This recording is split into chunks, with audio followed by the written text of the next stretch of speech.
Welcome to episode 52 of the Chi-Town Shoot Wrestling Podcast. I'm Marcin, and joining me in the squared circle are Chris and David. We're coming at you from the heart of the wrestling world, Chicago, Illinois, bringing you the latest news, hottest takes, and all things WWE and AEW. Questions or thoughts, send them over to chitownshoootpodcast@gmail.com. And without further ado, welcome to a chilly episode of the Chi-Town Shoot Wrestling Podcast here in the Chicagoland area. Chris, what's been going on? Shit, we just came back from the parents, played some chess, and I lost. Yeah.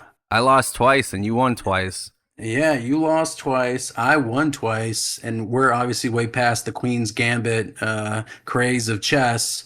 That's probably when I got the Legend of Zelda chess set, by the way, when we were talking about it. I ended up getting this collector's edition of a Legend of Zelda chess set that I think was released in like 2017 or something like that.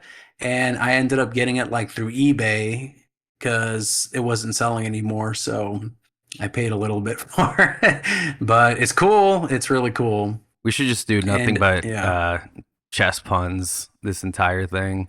Checkmate. During the whole recording, yeah. These guys are just pawns. Yeah. If you can fit them in there, you can fit them in there. Any listeners we had, feel free to point out the chess puns during this recording. But yeah, we played some chess. And David, how about you? How's your week been going? Cool. Cool stuff. Happy birthday. Happy belated birthday. Yeah, happy belated birthday to David, fellow co-host, who celebrated this past Friday. 2 days ago. Yeah, my gift was shaving off some money from the Elimination Chamber ticket that we're both going to go attend, which takes place ass end of February, I think. I think both PLEs.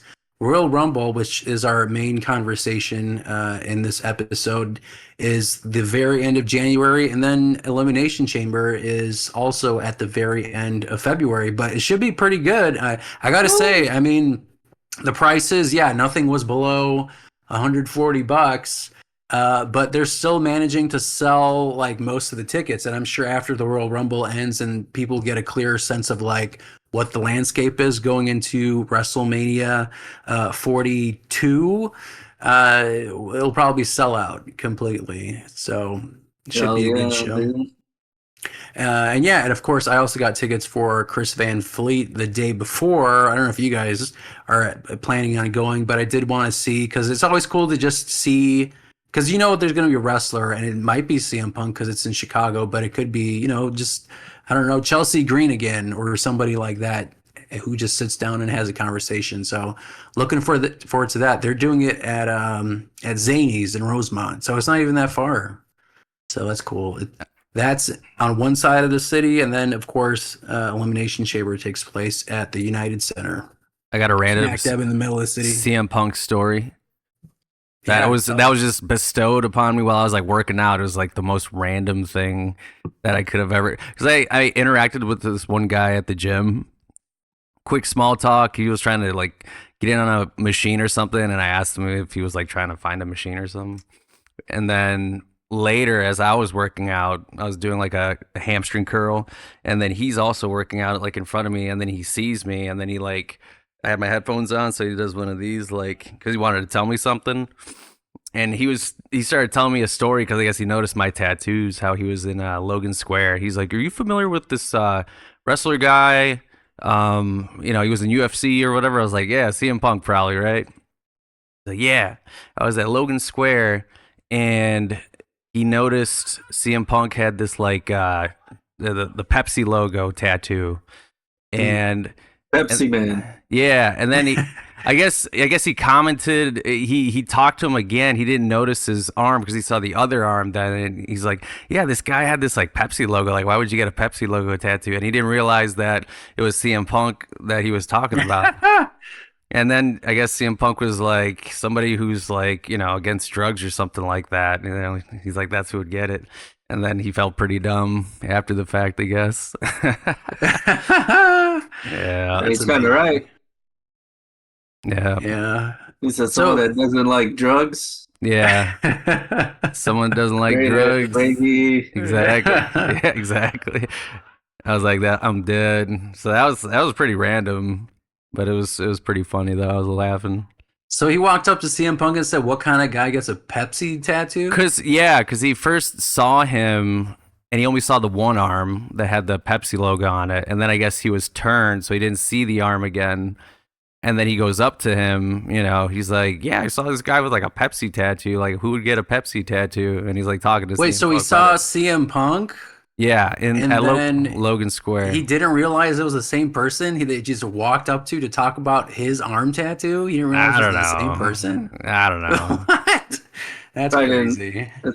He had a hoodie on and then didn't or something. Yeah, was he not staring at his like head? Like, I don't understand how you don't realize the person you're talking about is the person you just saw like 10 minutes before. I don't know. that's funny. What if Punk was like the same guy that has a Cobra tattoo on the other arm and just went right, slap. Exactly. Cobra unit.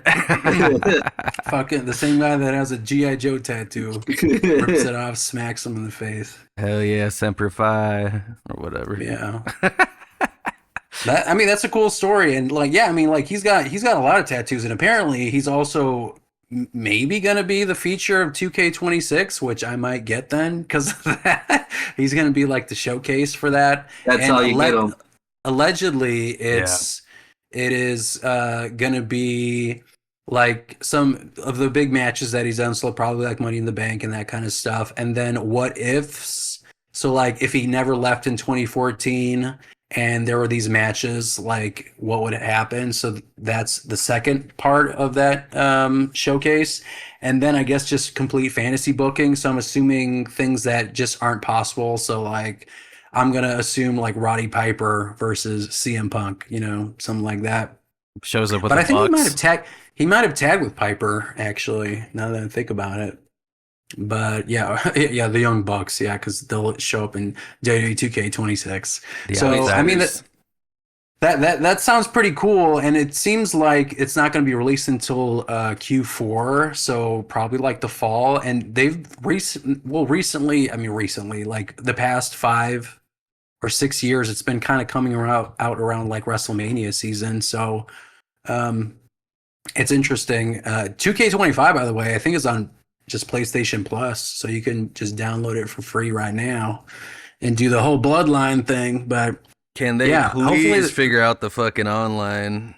Yeah, I mean, like the biggest thing, like I like doing, the campaign stuff and like local wrestling, but like my biggest thing was always the online part, because I do just like having like big wrestling matches. It's just like real people and then just doing it. But it almost has never been a good server. Like when we were doing like SmackDown versus Raw 2006, 7, 8, 9, like we had to 6, 7. We had to train ourselves to factor in the lag to reverse the move.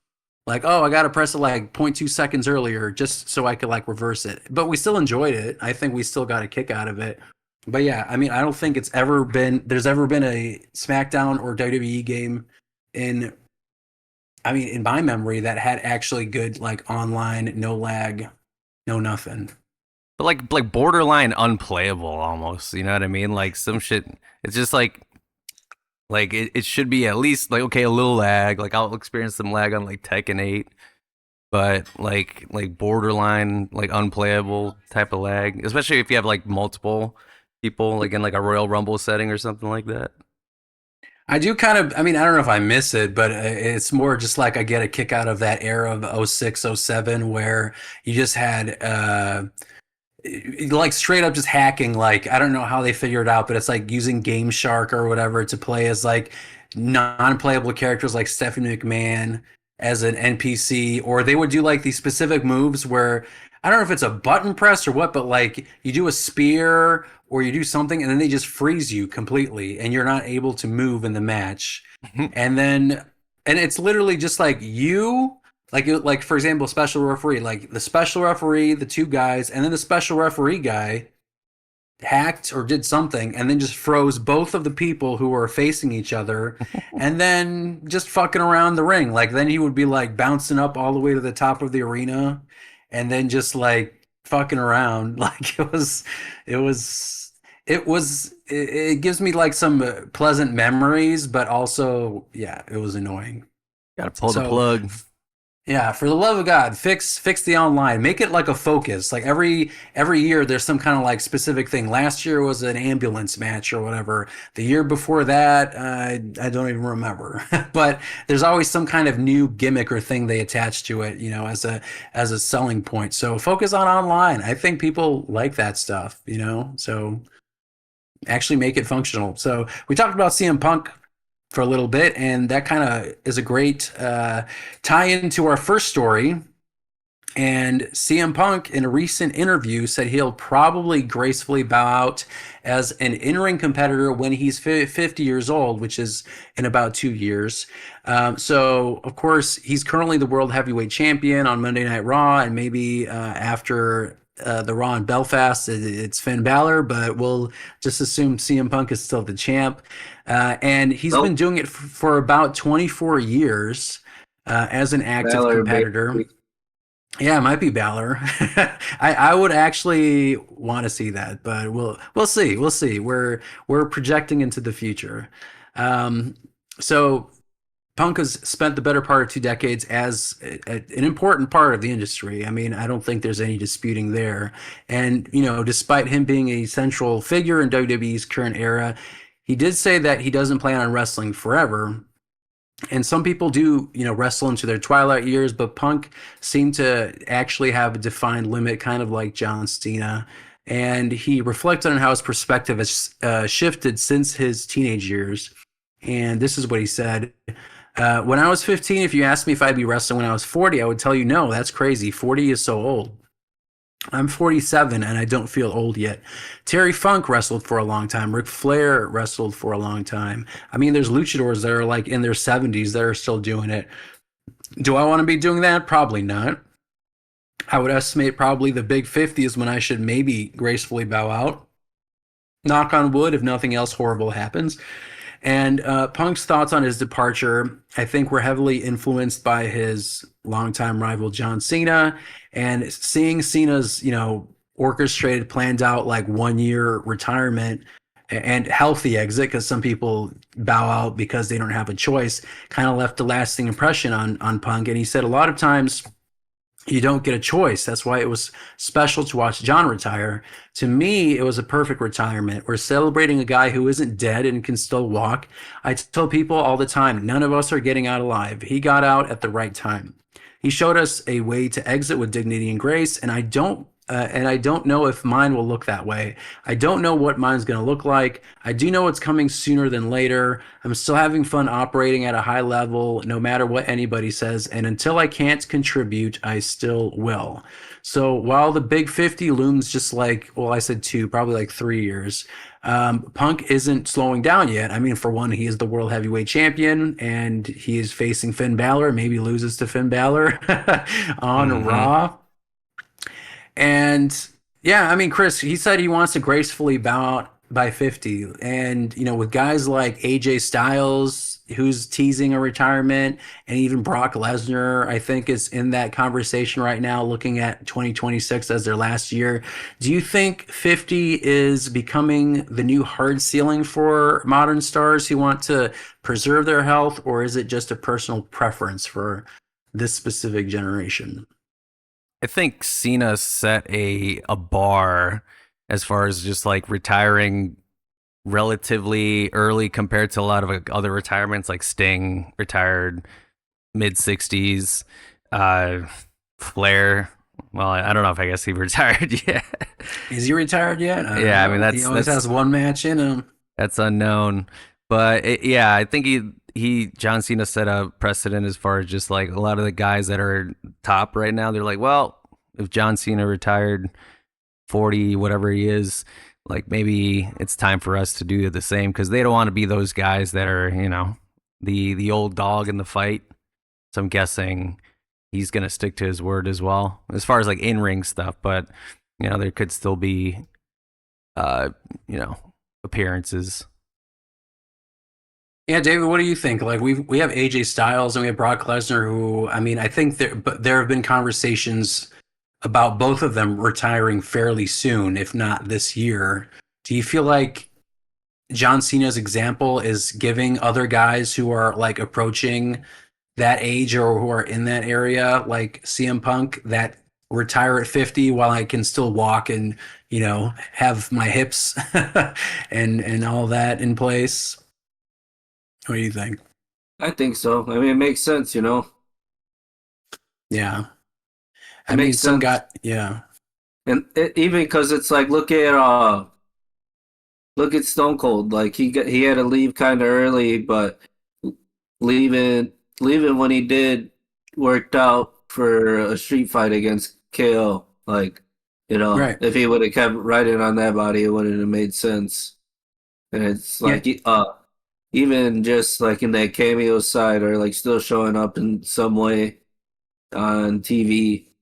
It's like if you don't ever want to be limping all the way out there, and if you want to take a bump, you don't, you still want to be able to like sell it good. So yeah, I mean that's true. Yeah. And yeah, like you said, Austin is interesting because he was at the peak of his career and could have just ended his career when he got that pile driver by Owen Hart. Like he was barely into it and he already had his neck broken. Right. And of course the double knee braces and think about it, like we think of him as this like giant legendary figure, but like his stuff, like his peak was like maybe 3 or 4 years if we really think about it, and then he didn't plan it, but like he ended up like leaving in like 2000, was it 4? I'd say 2004ish or so. His real in-ring career, I think 2003. And then he had this, this special do we want to call it a retirement match? I mean, I don't know. It's like I retired, but here's like a surprise extra ending kind of thing with Kevin Owens. I mean, that was cool. And I kind of could see like Punk doing maybe something like that, like maybe not like a year out, John Cena retirement tour, but maybe doing something on his own tour terms. But in the article, Punk was complimentary of how Cena handles the retirement tour and his heel turn. So I mean, either one of you, if you guys can like, marinate on this, do you think Punk will follow Cena's blueprint and give us like a year-long heads up, or do you feel like he's the type of personality like a Stone Cold who he looks up to, who might just disappear after a random main event once he feels he can't contribute at a high level anymore? Yeah, I think it's going to be more low key. He's more of a guy that's like, I'm going to let my career kind of just speak for itself without adding this panache and spectacle to it, like John Cena. John Cena, I mean, I guess he didn't have to, because like Stone Cold was that John Cena character or type in his day, and he kind of bowed out low key as well. But yeah, I think Punk is more like to go the way of Stone Cold rather than John Cena. Yeah, I thought about that, and I feel like I'm kind of on the fence, and I feel like he could potentially do a John Cena thing because I've seen Punk as a person and his perspective change considerably. I mean, everything that he's done and said, like he's correct in the sense of like he sees evidence or he sees a different perspective and then he shifts his perspective. Like he's not just some kind of old man yelling at clouds and just being like, this is how it is and this is how I am, because his perspective and his approach to wrestling business. And I mean, like the biggest example is like coming back to WWE. Like if you asked him in 2014 or 2015, when he was like in the middle of his UFC fighting, he said, hell no, no chance in hell. Hell would freeze over if I went back to WWE. And lo and behold, 2023 shows up. He's in a WWE ring, and you can tell that he's enjoying himself. You can tell that he is making up for lost time, and he understands that there is a limit because time waits for nobody, and he is really just kind of taking advantage of every opportunity. And he said that, while he's been doing this Night Patrol media tour because he's been doing this movie, like he knows that his time is limited, and any European tour, and you see him everywhere, like in Poland and in England and touring Germany and all that kind of stuff. Like some of these are optional, but he's like, I'm the champ. I'm showing up at all these events, and he's making the most of it. So I feel like there's a possibility that he could do the John Cena route because he sees the success in it, and he could also see the pitfalls in it, so he could correct it and offer suggestions because he has an example of what worked and what didn't work for John Cena. But I feel like, he might do that just because, for one, everyone knows that it will make a shit ton of money, and John Cena or CM Punk is that caliber, I'd say, in terms of like people paying a ticket to see him. So I think there's a possibility. And going back to that interview, he said, he doesn't want to be like legends who wrestle into their 70s. So, and we've talked about this before, but maybe you guys have sat on this a little while since that conversation about age in wrestling, and maybe you changed your mind. So I kind of want to go back to that essential question. And David, what do you think? Does a wrestler's legacy, like a Flair, does it get hurt by staying too long? Or do you feel like that Terry Funk approach of basically wrestling until the wheels fall off, and maybe you're still wrestling and you have like two wheels off and you're still going? Does it add to the mystique of like a Terry Funk, or what do you think like for CM Punk would fit for him? Do you see him being like a Terry Funk and just wrestling into his 60s or 70s because, punk rock, baby?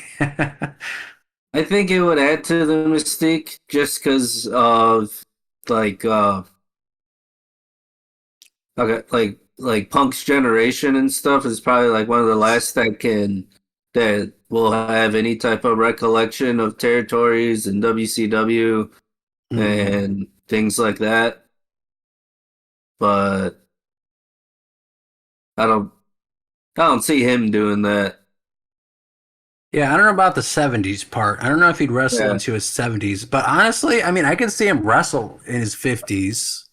And I can see him showing up to random stuff or like doing silly stuff like wearing a costume and going out there and hitting a GTS and never confirming it. Yeah, like one-off things. And, the way that the wrestling business works now is that you don't work as long as you used to. You used to wrestle most of the year, and now you have mostly televised dates, PLEs, some tours, like a European tour, but it's not like the entire calendar is covered in wrestling matches. Like he shows up on a Raw, probably has a break for like 5 or 6 days. And even when he shows up on a Raw, it's not like he always wrestles. Sometimes just a promo that he cuts, and then maybe has to do, some kind of, run in or attack or something, but it's not a formal match. So the schedules are much better now. So I think a wrestler's longevity is increased, and I think that's a good thing. But Chris, what do you think? Do you think he's going to wrestle into his 70s? Yeah, probably not 70, but mid 50s, I mean, he does idolize Terry Funk, so maybe he'll take a page out of that, but just using the example of him saying, hell freeze over, he obviously didn't stick to that. So him saying that, yeah, I'm going to retire at 50. I mean, look at us now. You might have been right. Right. Yeah, so he could be wrestling till 60. I'll say like 55. I mean, how old is Rock now? Is he 55, 54 or something like that? The Rock, I feel like turned 50 like last year, didn't he? Like he's basically early 50s right now, The Rock. Yeah. So, no, I don't see 70. But I could see potentially late 50s. How old was Taker? The Rock is 53. And you mean when you did the Boneyard match?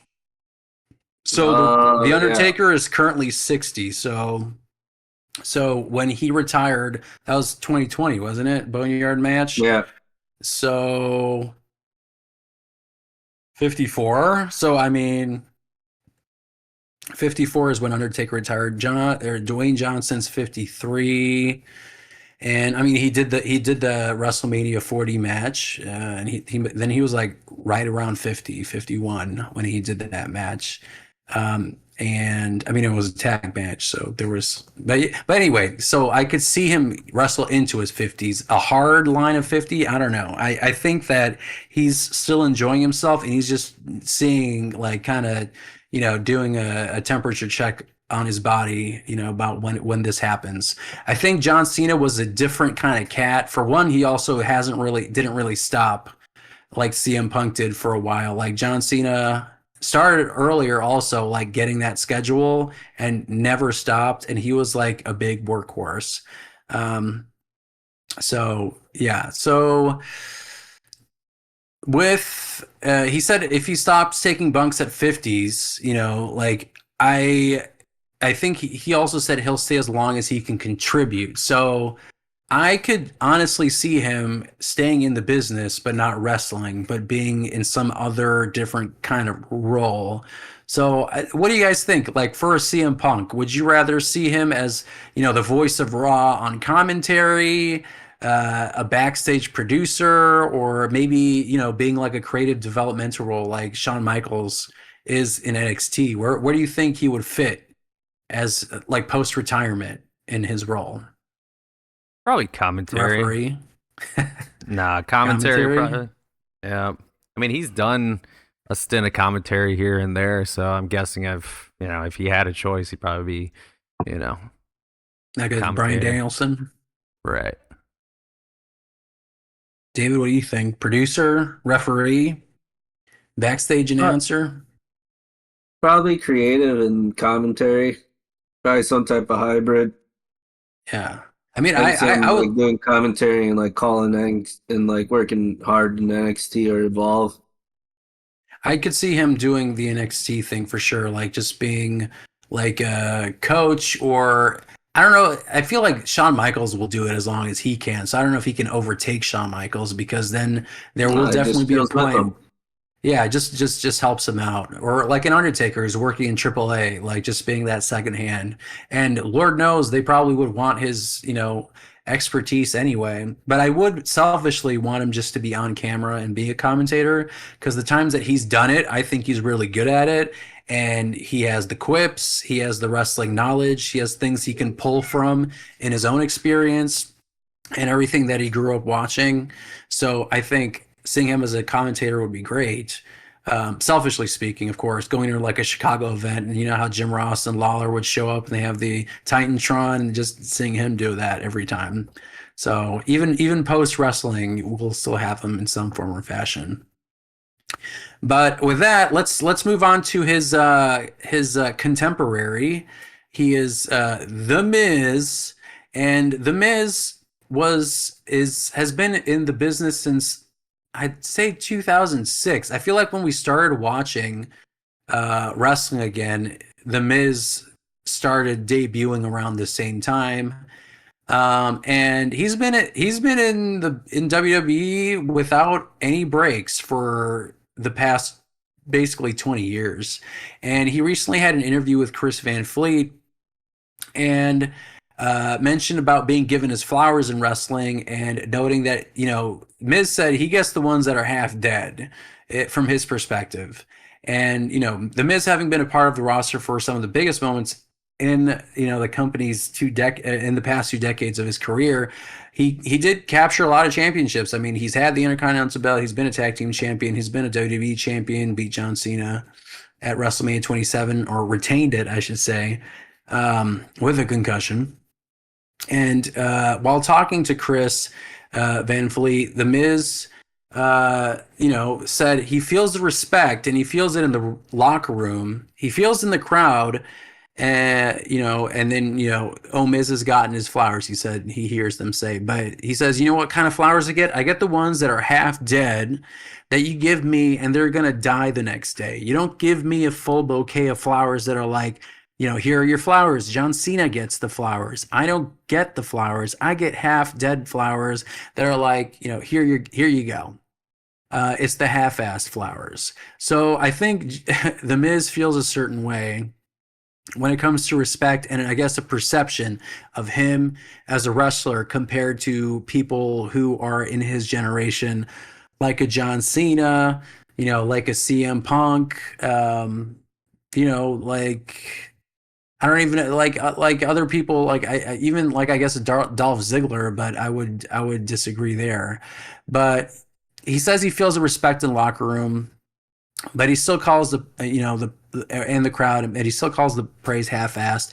Chris, do you feel like is this Miz just saying in character, or do you think that there's a legitimate argument that fans only praise him as a reliable veteran rather than like an all-time great?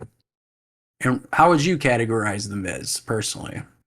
I mean, when he was doing his initial run, to be honest, he annoyed me. Every time his music would hit, and you're like, oh, not this guy again. Like, Jesus Christ, not this feud again. Yeah. But like reflecting on all that, I mean, he's very, yeah. I mean, I guess the word would be reliable because he's been there, and it seems like he's willing to work with whatever and whoever to make them look good or whatever the situation kind of calls for. So yeah, no, but I would say he's great. I mean, as far as like accomplishments, he's been a champion a couple times. He's been a tag team champ.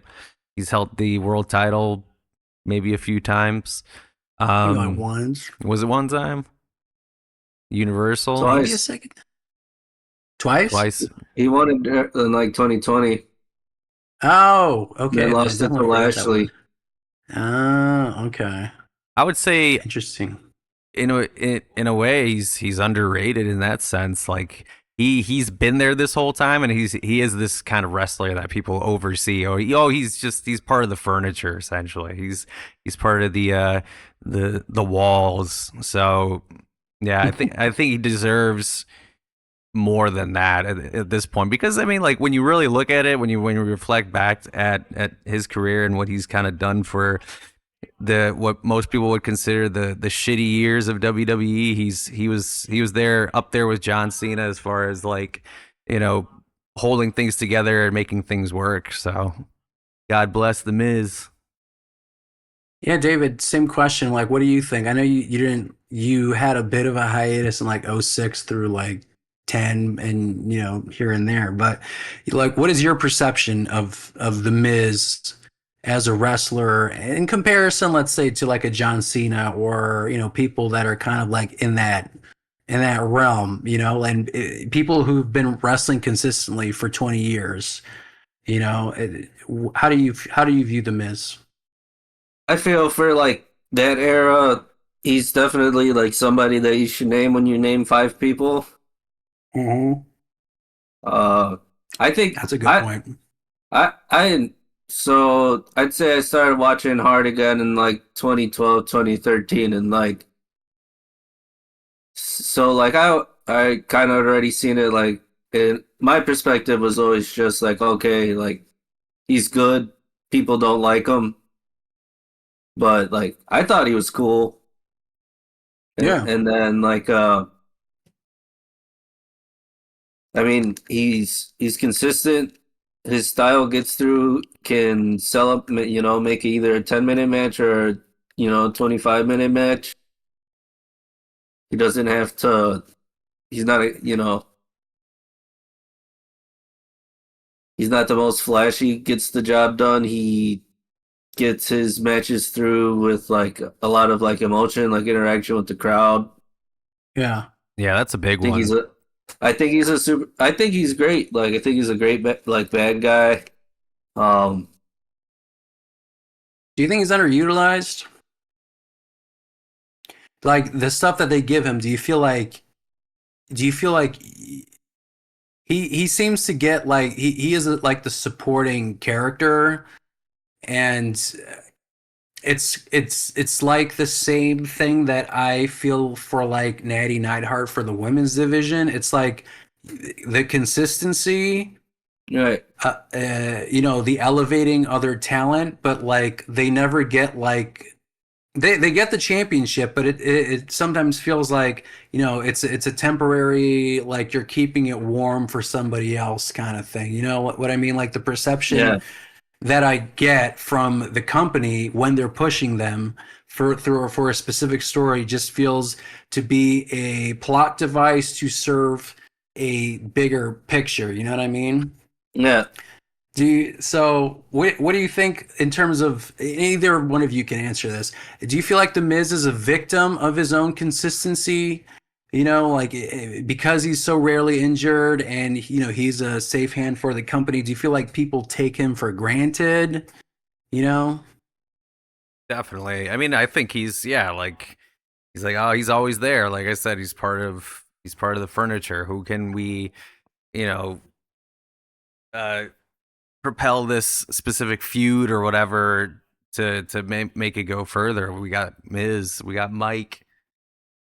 So Mike Mizanin, yeah. I think let's say if he had taken a 5-year break like CM Punk or Cody Rhodes, do you feel like he would receive that full bouquet of flowers like in a return? Like if he was gone for 5 years and then came back, can you see the fans giving him a similar embrace like a Punk or a Cody Rhodes, or no? I think so. or a Karrion Kross? I think he gets a big pop. Like, I think if 5 years goes by, then the average smart wrestling fan or like young adult that goes to wrestling shows was now a kid. Like the whole time he was a peak bad guy. Yeah. And is starting to understand wrestling and things like that. Yeah, I mean, he's in his 40s. I don't know. Yeah. I know he's for sure in his 40s. He's 45. So he's turning 46 this year. He's born in October. So I mean, he looks great. I think he looks great. He looks like for me, it looks like he's almost hasn't changed. A couple wrinkles here and there, but like in terms of like consistency, like he is the guy like that is like on WWE television. It's like my comfort food kind of thing. Like I've seen him since I was in 8th grade, and he has never left my realm of wrestling. Like he's always in that kind of conversation. You know what I mean? So I do think the consistency sometimes, if people don't go away for a while and they're still kind of there constantly, I think maybe there is that kind of like, people, that short attention span, people focus on something else. I mean, and the WWE, I mean, they gave him a title run in 2000, what's it, 2011, when it was WrestleMania 27. And then you said they gave him how long was the title run in 2020? Was it like 2 months? Couple months? If that. It was short. Yeah. So I mean, they give him the title run, but it generally lasts like a month or two.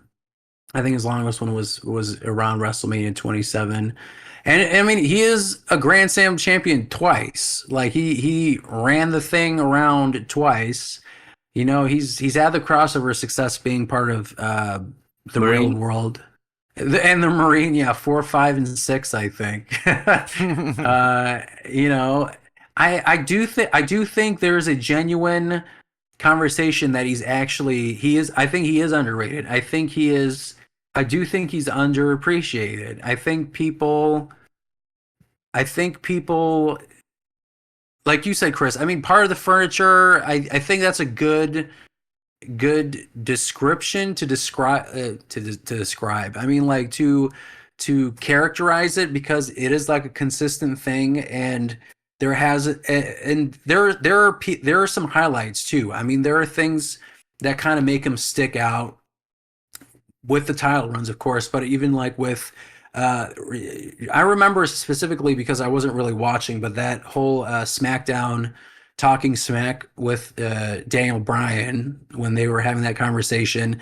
And I wasn't sure if it was a shoot, if it was real, but he definitely talked to him like it was a shoot. That really stuck out. I think that's probably why they gave him the title in 2020, because that I think happened in 2019, in the second half of 2019. So I think there was that buzz, and they decided to pull the trigger there. But yeah, I mean, he's consistent. He is a great wrestler, and I think he's really valuable. And I think that they should give him like another. I think he needs another title run. He's that world heavyweight. Yeah, I think he should. I mean, what do you guys think? Does he need one final serious world title run, or do you feel like, he's destined to be the guy who's respected but never truly celebrated until he retires? I mean, they can make it a giant story to just use that angle of just being this underappreciated, always there, but, always the bridesmaid, never bride kind of thing, right? And give him a big story, and he could pull it off because he's really good on the mic. He can show emotion, and he's really good at that. So I think it would be something to watch for sure. Yeah, I mean, Dave, what do you think? Would you give him another world title run, or where would you put him in the current state? I push him a little bit, but it's like where could he go? I mean, yeah, if he sneaks into, it'd be cool to see him against Cody. I don't know about Punk, or like, don't really see him going against Drew McIntyre. It'd be like a Punk. I mean, I think it could be a Punk. I think it's got to be somebody who there's like some kind of history there with. Orton. And Punk has made like fun of him before, like the Miz, the whole reality show stuff and all that. That's like true.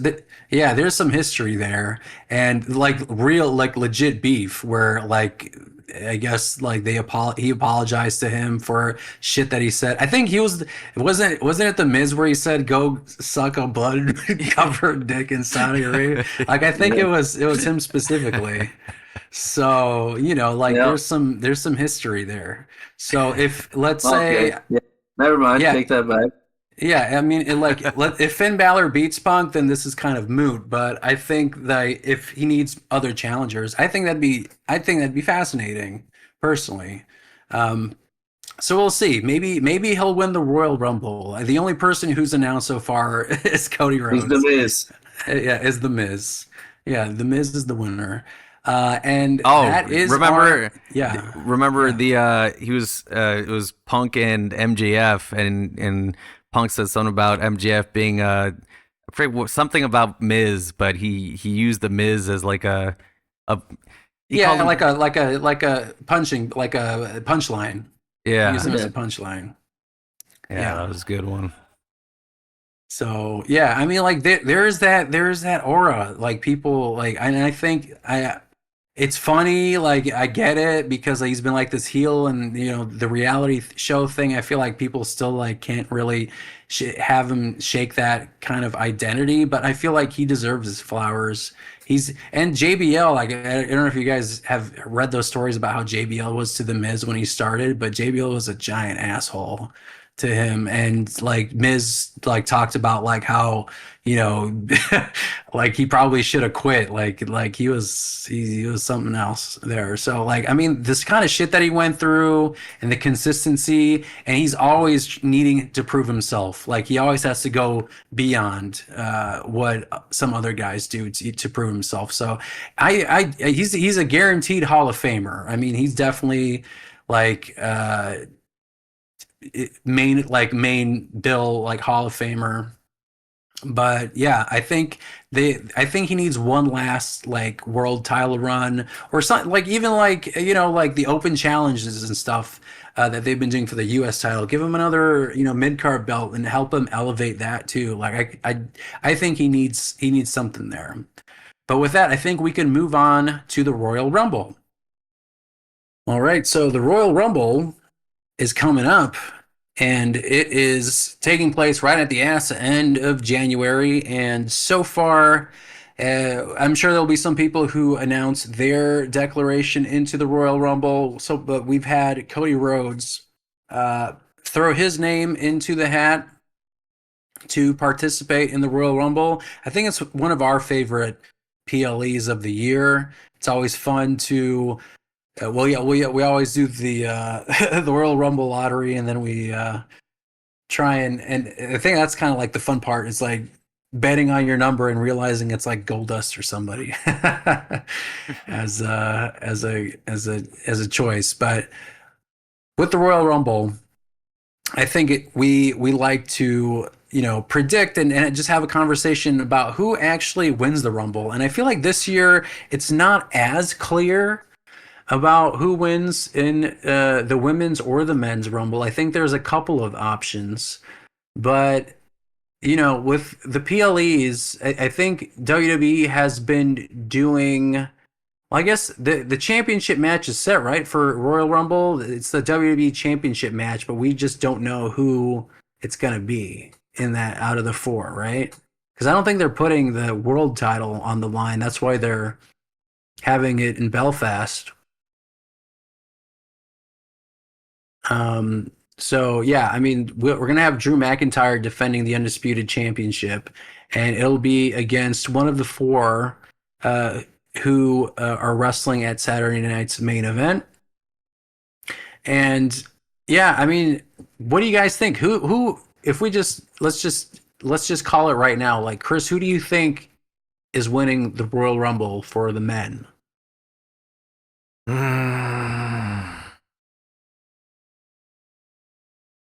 Bron Breakker. Bron Breakker. I mean, he's been in conversation, and that I think he's up there too with me. I think or Seth Rollins. He has a chance.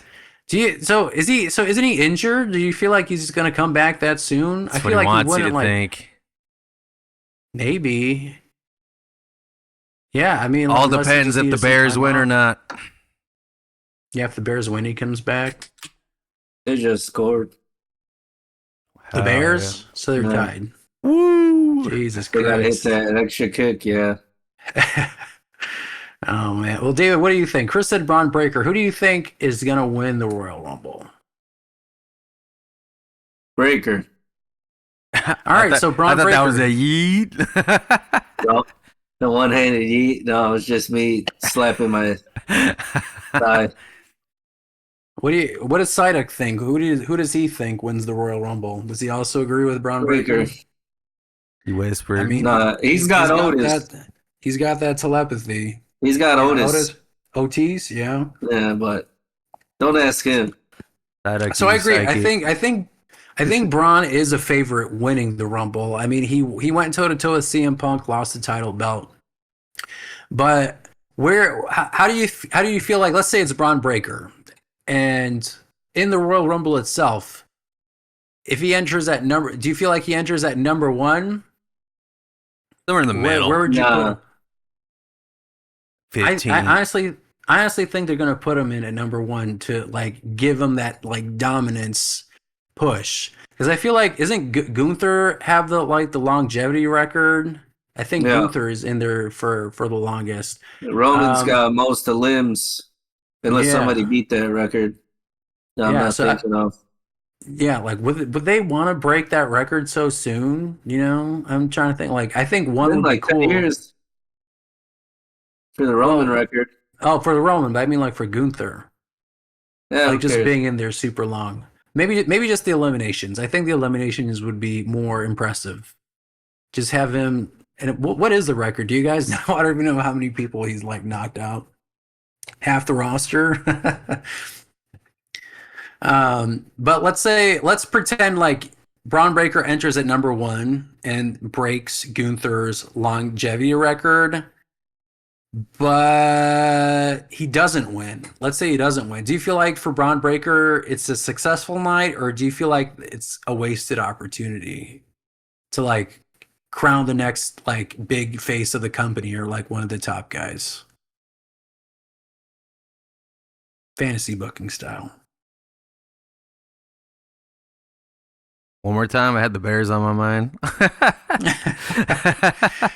So let's say Bron Breakker, like this is fantasy booking. So he enters at number 1 and then he breaks Gunther's like record, but he doesn't win. So he breaks his record. He shows he's dominant. He's in there for a long time, but he doesn't end up winning. Do you feel like it's a successful night for Bron Breakker, or do you feel like it's a wasted opportunity? Definitely wasted opportunity. To make him the face of the company or one of the top guys. Yeah, I'd say it's a wasted opportunity. I mean, he lost to Punk, right? And then you have him lose the Rumble. It just doesn't make sense. He'd have to win the Rumble, I think. So you don't think there's another scenario where he could just come off looking good? I mean, like if you're breaking Gunther's record for longevity, I feel like that's a good like second, like a good alternative to like actually winning the Rumble. Yeah, I think Roman's record would be better. The most eliminations, 12. Yeah. Like say he comes in at like 18 and just throws 7 people out right away. Right. Just like yeet, just fucking. Yeah, I'm curious because I feel like the number 1. I mean, the longevity record. I mean, you had Gunther, Rey Mysterio was also up there, Shawn Michaels. I feel like a lot of them like always revolved around like laying there for 3 hours. Yeah, I don't want to say like short and scrappy, but like people who are like, I'm surviving, I'm a survivor. And I don't know if like Bron Breakker needs the longevity record. I do think like just his aura and character, I do agree with you in terms of like the elimination record would be more impressive for like a Bron Breakker. I feel like they tend to save that longevity stuff for, well, I mean, Gunther isn't like short and scrappy, so I guess that kind of gets thrown out the window. But I think the character. Yeah, but I think the endurance, like Gunther is like the endurance. I feel like Roman Reigns, it's like balls to the wall. Gunther's like technical.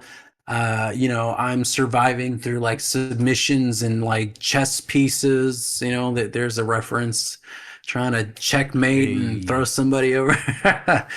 But yeah, I think him beating Roman Reigns' record would be good. If he doesn't win, I feel like that'd be great. But I do think for Bron Breakker, for the men's side of the Royal Rumble, that would be my bet. Is like maybe he doesn't win because I could see, I guess, Sami Zayn winning, and it could be because it's in Saudi Arabia. But yeah, that's the other ones like Sami Zayn. I feel like he's been teased this WWE championship or world title for the longest time, and they've put him in situations where you think he might win. Like when, I think, did he face Roman Reigns in Montreal for it? Yeah. It wasn't last year, but yeah, like he's been like so close, but they never pulled the trigger. My son's like, Dad, why don't you win? Yeah, so I feel like Bron Breakker is still very young. And Sami Zayn has been up there, but he never got it. I mean, I don't think so. He never had the title, right? He's only been like, yeah. So I feel like I could see that happening for Sami Zayn. And honestly, like, I don't know. Like, and again, this is why I don't want people paying close attention to like social media, because I've been reading shit like, fuck this guy, Sami Zayn, blah, blah, blah. It's always the same thing about, persevering and all this bullshit. I'm like, yeah, give him the belt. Like, I think he's likable. I think he deserves one championship run. Like, we just talked about The Miz. He had 2 championship runs. I think Sami Zayn deserves at least one. So, like, in terms of the list of possible winners of this year's Royal Rumble, Bron Breakker, I think, is up there, but I think Sami Zayn is up there. How do you guys feel about a Sami Zayn win? Let's say that, because like I think that'd be cool. But what do you guys think about Sami Zayn winning? I wouldn't be mad, but I guess it just depends who else is in the ring with him. Like who he eliminates or who he get? Chris Jericho. Yeah, like who? It comes down to who are the final 4 or 3 in that ring. But David, yeah. what about you? How do you feel about a Sami Zayn winning the Royal Rumble? I'd be all right with it. It wouldn't be my first pick or my second. Now, I don't know if this was accurate. And David, you were watching in 2020. Did Brock Lesnar, like as the champion, show up in the Royal Rumble? Is that true?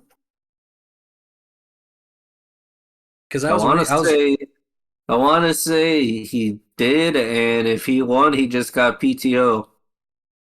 Yeah, I was trying to like figure out because I apologize to folks, but I didn't watch any of like the COVID era stuff. And yeah, like, is there a possibility for like, I don't know, a CM Punk or Drew McIntyre showing up in the Rumble just because, and then like, I'm gonna chance for the other title. Yeah, for PTO or like, unify the Mania check. For Mania check, no match. Yeah. It's got to be like on one of those giant checks, though. It's got to be a crazy looking check. Yeah, like Price is Right. Won the lottery. Here's a giant comedy check. But Chris, you mentioned the Jericho factor. So Chris Jericho has been a rumor, and as of this recording, apparently he's still on the AEW roster. Maybe that's just an administrative error, but his contract did technically end at the end of December, but we don't know if he re-signed. I don't think there's been any confirmation that he's signed with WWE or any other company, but rumors have been circulating of Chris Jericho returning for like a legacy run, and it's been everywhere. And if he shows up, do you feel like he should be a nostalgic one and done entrant? And I don't think that's going to happen. Or does he actually have a case for winning? Wait, did he never win a Royal Rumble match? No, right? I don't think he won a Rumble match. Nope. Can you see him win a Rumble? Can you see him winning the Royal Rumble? It'd have to be on some bullshit. It'd have to be like, Gunther is like up against the rope because he just threw somebody out, and then he just shows up behind him and then just like swings him out, I think, or something. Painmaker. Yeah, we're about to hear. All right, yeah, David, what do you think? We said Bron Breakker, Sami Zayn. What about Chris Jericho winning the Royal Rumble out of nowhere? That's cool if you want your main event of a Mania to be like the combined age of 95. Yep. It's fine with me, but I just WCW where the big boys play. It's fine with me. I will enjoy it either way. Yeah. I'm just saying. Yeah, I feel like I've been back and forth on like the age thing, but I would really get a kick out of Chris Jericho versus CM Punk because I just feel like there's this whole AEW kind of stank on it, and it just kind of adds this layer to it. You know what I mean? If he wins, if he doesn't lose to Finn Balor, I don't think he's gonna win the Rumble, but he'll definitely be in that like final 3 or 4 or whatever. So it'll make his Mania program. Yeah, so it'll be like, he was in that last 3 or 4, so he's, I don't know where else it goes from there, but I don't think he'll actually win it. But he'll definitely, I think, he'll show up. He'll make a mark, and there'll be something there that I think will trigger a WrestleMania story if he shows up to the Rumble. We're all just fantasy booking here. Maybe he doesn't show up at all. We're just, making up scenarios in our head, but it's nice to speculate. So there are other people. Obafemi has been teased for weeks now. It's giving Veer Mahan at this point, or no, is it? Dude.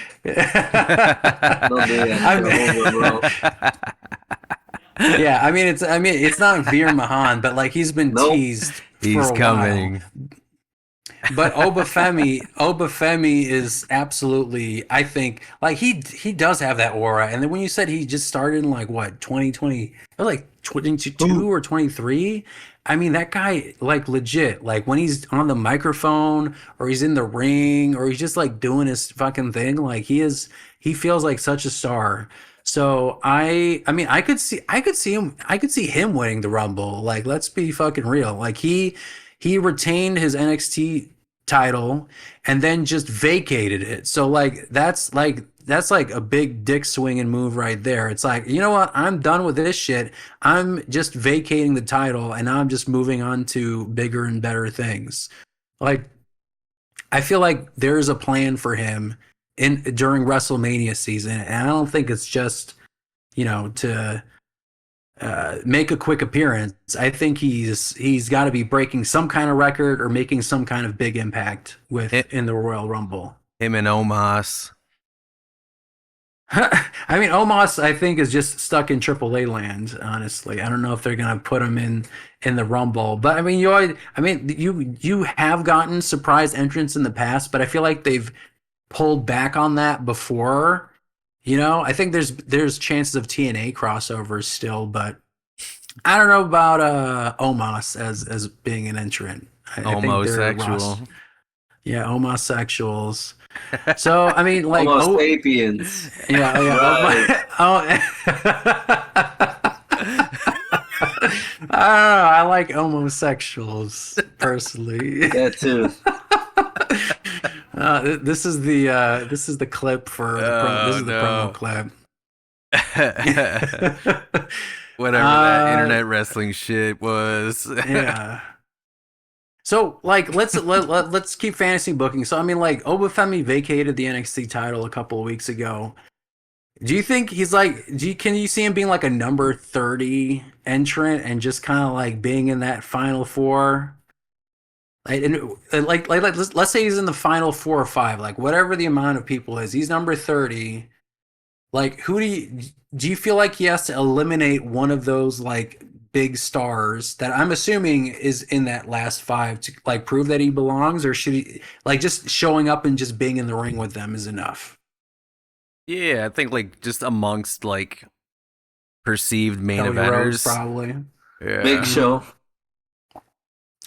Big Show. You know what I get a kick out of is if Cody Rhodes gets eliminated like super early. Like, I think they should make us a story out of that. That'd be insane. Like, it can make one of those sad faces that he always does when he gets thrown out. I mean, I think that'd be interesting. Like, don't do like the he's going all the way, or like, Cody Rhodes shows up at like 5. Oh, well, he's probably gonna be there until 30 shows up. Nah, get him eliminated like when like number 8 shows up, and then make that a big deal. I like some, and then do his Homelander turn. Yeah, but like Obafemi, I feel like he is probably going to eliminate like someone important. Like, he's had the Saturday Night's main event with Cody Rhodes, and they really booked him in a way where they made him look dominant. I don't see them making Obafemi look weak or not eliminate someone important in the Royal Rumble this year. What do you guys think? Big Show for Obafemi. Like, eliminate Big Show? No, Big Show. Like, Big Show, like, great outing. It's going to be a good night for him. Yeah, there's a word choice. Paul White. Yeah, no more BS. That was my favorite. That was my favorite tagline. Just saying that said "No more BS." I'm like, that's clever. I think it'll be a big PLE moment night. All the above for.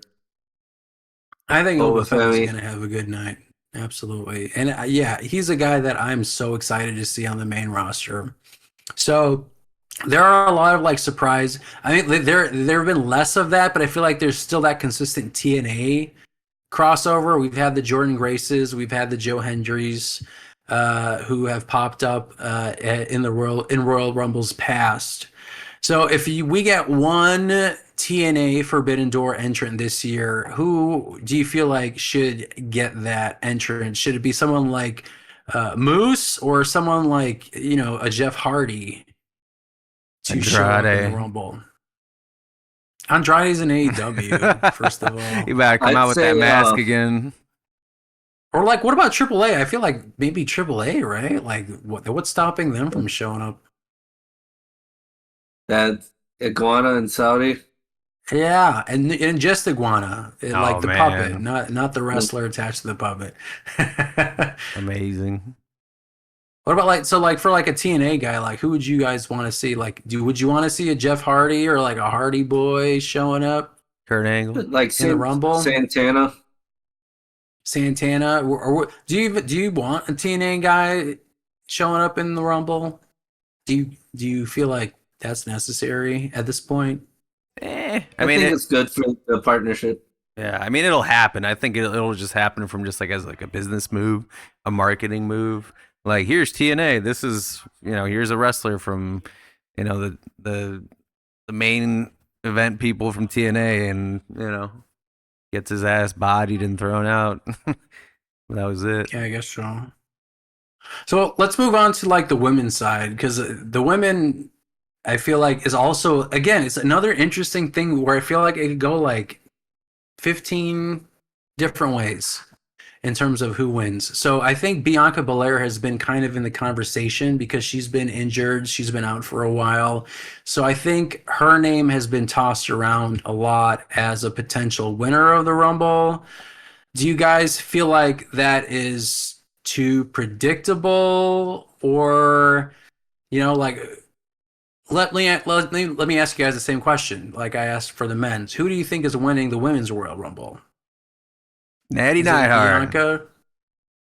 Natty Neidhart, huh? That'd be a left field pick. I'll say that. That would be cool. Jade Cargill. Jade is the WWE Women's Champion. She's not. I mean, I guess she could pull a Brock Lesnar, like I said, and show up, but I don't think Jade Cargill is winning. Go for some PTO. Yeah, exactly. Yeah, this is the year of the PTO Rumble winners. Just an extra 2 weeks off, 30 days or whatever. David, what do you think? I think Rhea Ripley. Yeah, I mean, that seems like a possibility. I could see Liv Morgan doing it. I feel like this whole Judgment Day thing has got to go somewhere. I feel like they've been like teasing this breakup, like maybe they're breaking up, forever. and then they come up with a storyline where like, oh, actually they're fine, they're together. It's their Bullet Club / Elite gag. Yeah, so just a bunch of melodrama. I could see her. I could honestly see any of the Judgment Day ladies. Roxanne Perez, Raquel Rodriguez. I could see her winning too. So I don't know. I think it might be Roxanne or Liv. I think it's one of those two who are winning the women's Rumble. Just to keep it interesting. I feel like Rhea Ripley's too. I don't know, too predetermined, too obvious. I don't know. So I could see that. But Bianca Belair would be cool because she's been out for a while. And honestly, like the whole Jade Cargill thing, I mean, there's history there. What would be great? I mean, I don't think Naomi has had her kid yet, so that wouldn't make sense for her showing up in the Rumble. But 9 months out. Cool. Big old she belly. had a secret pregnancy. Kate already came out and she's ready to go. That'd be kind of cool. But I'm really looking forward to Naomi coming back because that character was money, and congrats to her that she had a kid. But I was so sad that she had to go away because like she was just starting. So let's see. Who do you feel like? So winners, we have some winners. Who do you feel like would be a disaster to be the Royal Rumble winner? Like if someone won the Rumble, you're like, shit, this is a terrible idea. Like, for example, like Roman Reigns winning that one year and The Rock came out and people were still booing him. Like, both of you suck. Brock Lesnar. I guess like men or women. You think Brock Lesnar? I think so because it just seems too like he's done it before. I think he's done it before, right? He's won a Rumble. Hell yeah. 19. And yeah, I mean, like it just seems he just seems very. It's just like he's not in it enough to be like, oh yeah, like it's just like, oh, it's part of the WrestleMania season, so he's just kind of here for this thing, I don't know. I think that'd be, I don't want to say, I mean, disaster seems so hyperbolic, but like, not a good idea. Let's say that. So you say Brock Lesnar. Oh, Is there anybody who, in your mind, would be like, no, this isn't great? Charlotte. That's realistic and isn't Omos. Charlotte Flair, yeah, I mean she won. Sorry, Charlotte. Last year. Honestly, I'm also it's kind of their way, dog. I'm also kind of gonna say Cody Rhodes a bit because he's already won. He won back to back. So this year, would this make it 3 years in a row then for him? I think so, right? No, Jey Uso won last year. Oh yeah, yeah, Jey Uso won last year. Forgettable. So he won back to back. He won. Did he win 2 Romans? Or did he just won 1? No, he won. No, he won the 40, one where he pointed at Roman. He won 40. And didn't he win 39? Yeah. And then he lost 30. He won the one in 39, lost that one, and won 40, and then said he's not facing Roman Reigns. He's facing somebody else or having someone else face him. So yeah, this would make his 3rd Royal Rumble win. So I don't think that would make a great deal of. Would it make sense? Sure. And I don't know what they do with him now when they said after Drew McIntyre won that. I mean, they just put this in there, and that's kind of crazy that he agreed to sign it. But like that, he doesn't get a rematch clause, which like, why wouldn't you? Like, you've held the belt for like a decent amount. But anyway, so that's why I'm like, maybe it's possible for Cody Rhodes to win because what else would he be doing during WrestleMania season? So yeah, I think my thing is like, I don't know if he needs to win a 3rd time. Like maybe he can. Who else has won 3 Royal Rumbles? Steve Austin. I'm trying to think who. So like for him, yeah, 3 Rumbles. I don't know. I think it's too soon. Like, what do you guys think? If Cody won a 3rd Royal Rumble, is that a good idea? Yeah, that'd be a pretty boo moment for sure.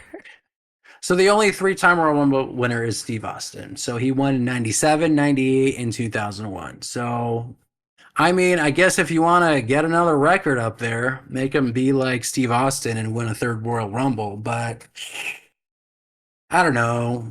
I think you give it to somebody else. So, yeah, not sure about that one. So what about Chris for the women? So David said Charlotte Flair. Who would you say would be like a waste of an opportunity for the women?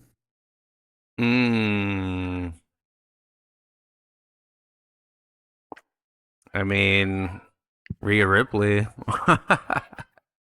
I'd say it'd be a waste because she's. I mean, she's so over. She's the most over like female wrestler. I feel that she just wouldn't need it, you know.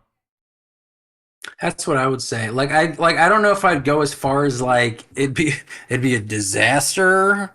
Like I don't think that's the right thing, but I think it would be not as interesting if you picked someone like a Roxanne Perez or hell, like even like Liv Morgan. Just keep like she came back from injury, make her reestablish her dominance.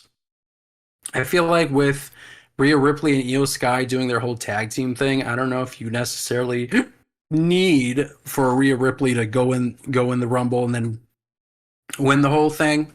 I think she could have a year where they're just focused on, or at least the first half, just focused on the tag titles. So yeah, I don't know. I will say not disaster, but like I would say Rhea Ripley is someone who like she already won the Rumble, so maybe give it to somebody else. Personally, so I'll say that for Rhea Ripley because I feel like otherwise, like a lot of the women would be good ideas to win the Rumble. I feel like Rhea Ripley's the most obvious person who's like so over. So I feel like any other woman would be a good idea. So I mean, the roster just kind of going into the roster. I mean, feel like the roster has been the deepest it's been, like in terms of talent that has been in decades. And I don't know, like they've had the 40-man Royal Rumble, but do you guys feel like they should expand it back to 40, or would you rather keep it to 30? Because I feel like they have such a big roster on Raw and SmackDown and NXT. They have like all of these guys and gals who can be in the Rumble, but there's only 30 spots. 50. You feel make like it 50. 5-0. Yeah, because they did 40 with like the greatest Royal Rumble, I think. Yep. Make it a super mega Royal Rumble. 5-0. But what do you think? Do you think they should stick with 30 or go up to 40 or higher? You said 50. Yeah, 50. Find them in the rafters. Find them. Yeah, I mean, like, I don't. Yeah, I mean, I think 40 would be good in the future just because they do have so many people. So it just gives more wrestlers an opportunity to be on the show, showcase what they can do. And if it needs to take up more time, then let it be. I mean, it's the Royal Rumble. I think it's perfectly fine to extend it a little bit longer because you added 10 more wrestlers. So I think it's cool because then you just get more opportunities to get surprised. But with like the number 30, I feel like anytime there's a number 30 entrant, we always build up this perception in our mind that it's going to be someone crazy, and then someone like Rey Mysterio comes out and people are like, fuck that guy. Like we were hoping it was, I don't know, Chris Jericho or like somebody like that. The number 30, everyone always tries to build up in their head as like something big, and then when it doesn't, then people get disappointed.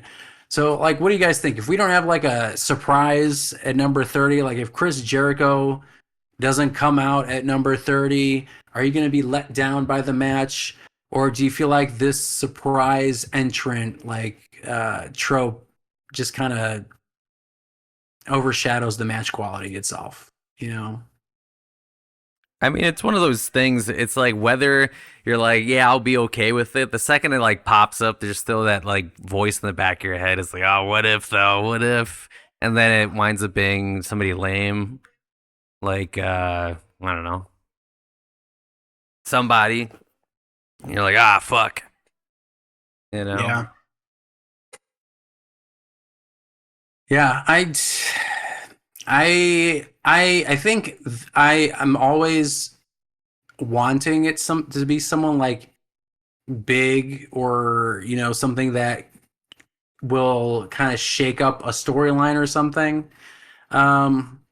But I don't think it should be detrimental to my viewpoint of the entire match. I feel like if Rey Mysterio comes out at number 30 again, I'm not going to be disappointed. I mean, unless that's the number I pick for the lottery that we do every year. But beyond that, I mean, I wouldn't be like upset. I don't think if the Royal Rumble match, the whole thing was great, and then you're just like waiting for like the one like Chris Jericho, like for the one big reveal to show up, then you're like, this whole match fucking sucked because I didn't get Chris Jericho in the Royal Rumble. I think that's kind of stupid. But yeah. So I will say let's wrap this up. So final bets, final predictions for the Royal Rumble. So I know we talked about it, but let's just make it final and clear. So for the men's and the women's Rumble, I'll start and then we'll go around and we'll make our predictions. And of course, folks will see it in a graphic too in a week or two from now about our predictions. So maybe it'll change, but let's predict now. So for the men's Royal Rumble, I think that I think Sami Zayn's going to win the men's Royal Rumble, and I think that Liv Morgan is going to win the women's Royal Rumble. David, who do you think wins? Breakker. And now I think Liv. Chris? I was definitely thinking Breakker and Liv. Is that what you're going for, or you're like, legitimate. Oh, but now I changed my mind? I mean, you mentioned Oba Femi, so maybe just to be different, I'll just say Oba. Just for the hell of it. I feel like all these vignettes and shit, I feel like keep teasing him, and then he just shows up at the Royal Rumble. Like, all these teases are for just in a Royal Rumble appearance, and then him just winning. But I am going to just still stick with Sami Zayn, because it's like they keep giving him this like underdog story. You gotta fucking pull the trigger one of these years. You gotta give him the belt or a Rumble win or something. So they're restarting that storyline, and I think this is the year that they're going to do it for Sami Zayn. So that's my pick. And yeah, Bron Breakker, I think that's a good one. Oba Femi, I could see it, wouldn't be mad. And Liv Morgan, I think across the board for the women, I think it's pretty likely, but that's what makes the Rumble exciting. I think it's always the unpredictability and the surprise entrance and, winning some cash. So that is a wrap for this episode of the Chi-Town Shoot podcast. Please don't forget to like, subscribe, rate us, and leave your feedback. Tune in next time for more Wrestling Madness. Until then, keep marking out.